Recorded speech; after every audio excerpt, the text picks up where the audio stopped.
Assalamualaikum warahmatullahi wabarakatuh. Selamat pagi anak-anak, bagaimana kabarnya hari ini?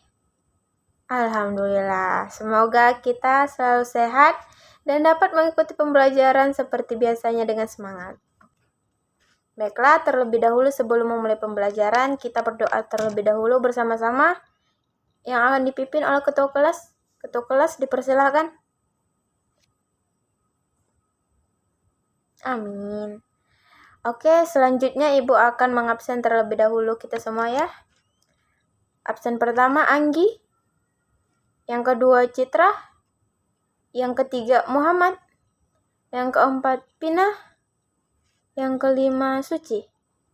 Ya, alhamdulillah kita hadir semuanya pada pagi hari ini ya. Baiklah, Ibu akan bertanya sebelum itu, apakah kalian semua ingat materi apa yang akan Ibu ajarkan pada minggu ini? Iya? Ya, betul sekali.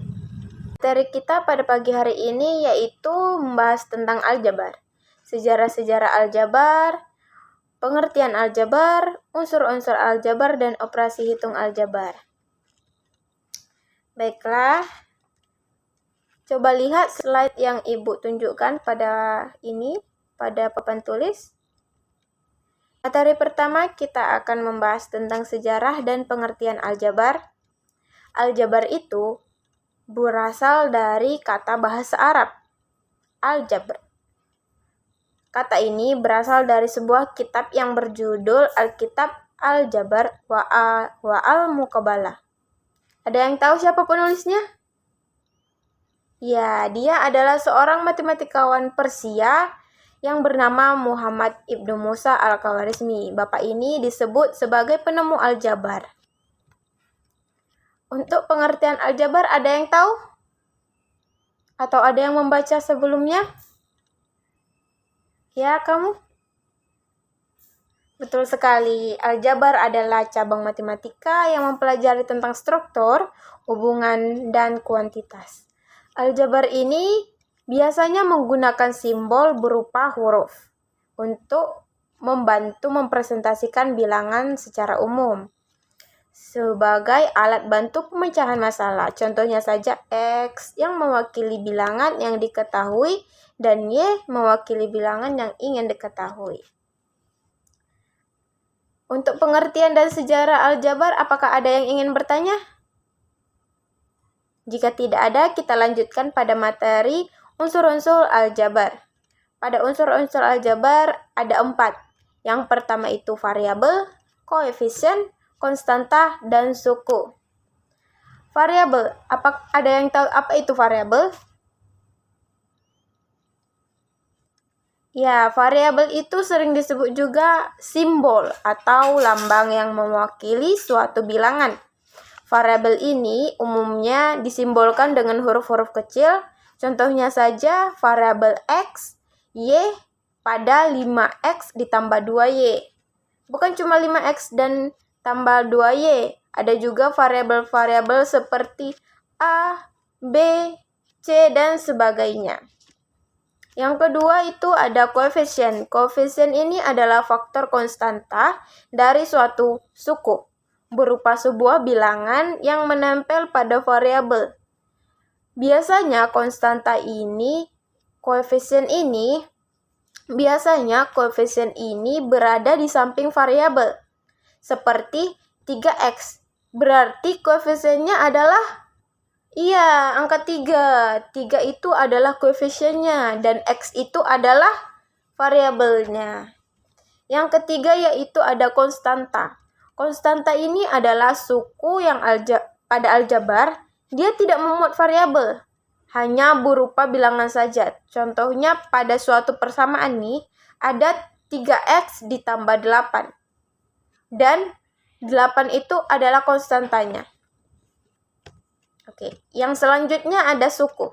Suku adalah nilai yang menyusun suatu bentuk aljabar, baik berwujud variabel, koefisien, maupun konstanta. Ada beberapa suku, yaitu suku pertama 3X, 4Y pangkat 2, atau 5P. Kenapa dibilang cuma satu suku karena dia cuma mengandung satu koefisien dan satu variabel. Yang kedua ada suku 2.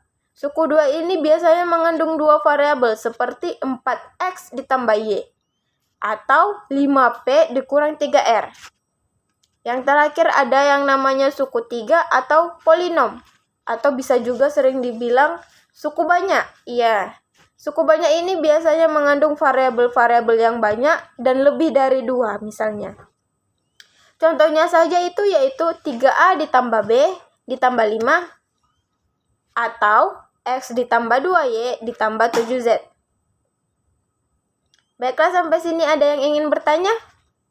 Tentang unsur-unsur aljabar, apa kalian semua sudah mengerti?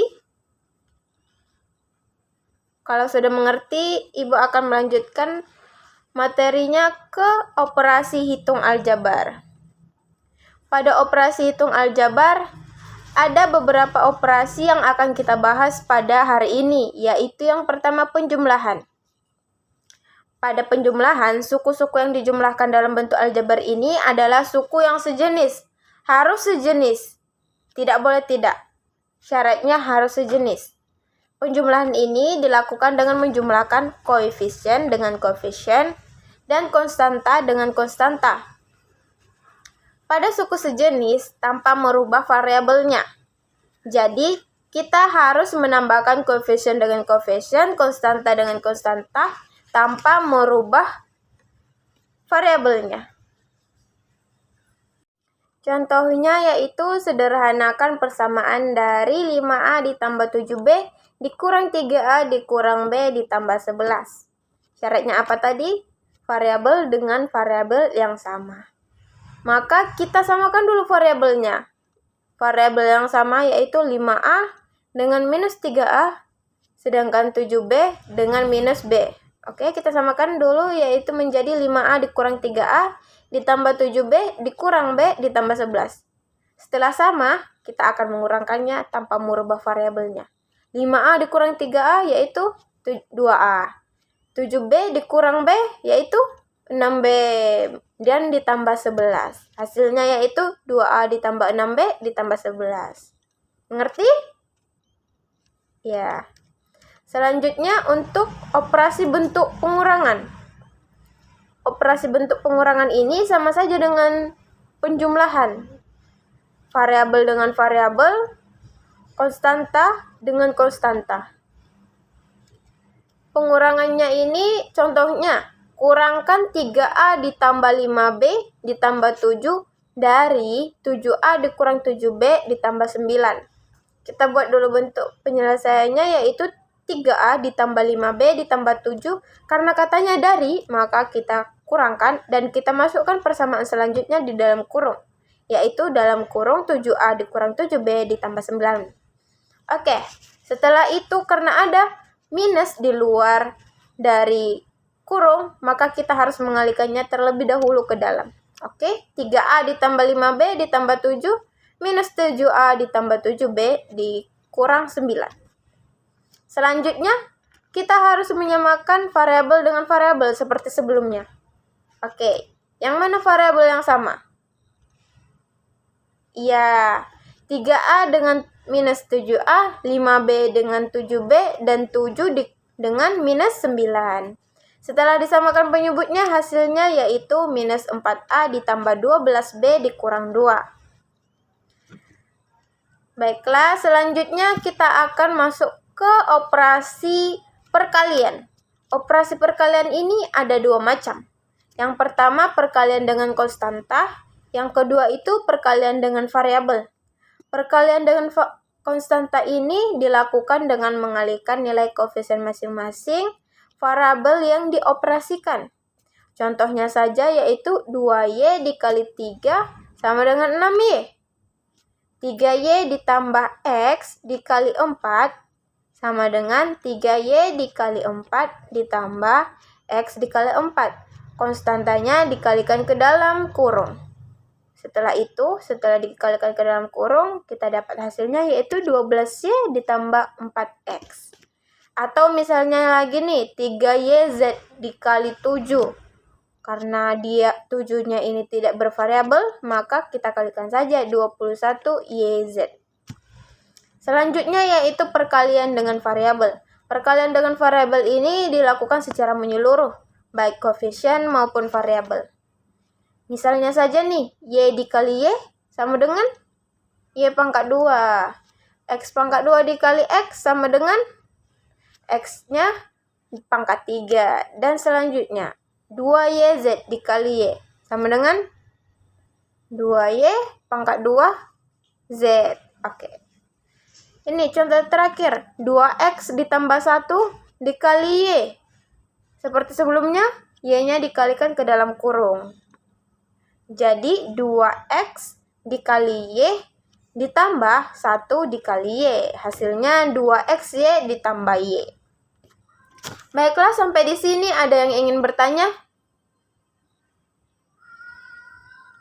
Ya, kepada Suci? Iya, kalau misalnya pertambahan pada operasi hitung penjumlahan, jika semuanya variabelnya sama, maka kita jumlahkan semuanya. Jangan dihilangkan gitu. Dan hasilnya nanti hanya ada satu variabel. Kecuali jika variabelnya tidak sama, walaupun koefisiennya sama, kita tetap tidak bisa menjumlahkannya. Hanya variabel yang sama. Ingin bertanya?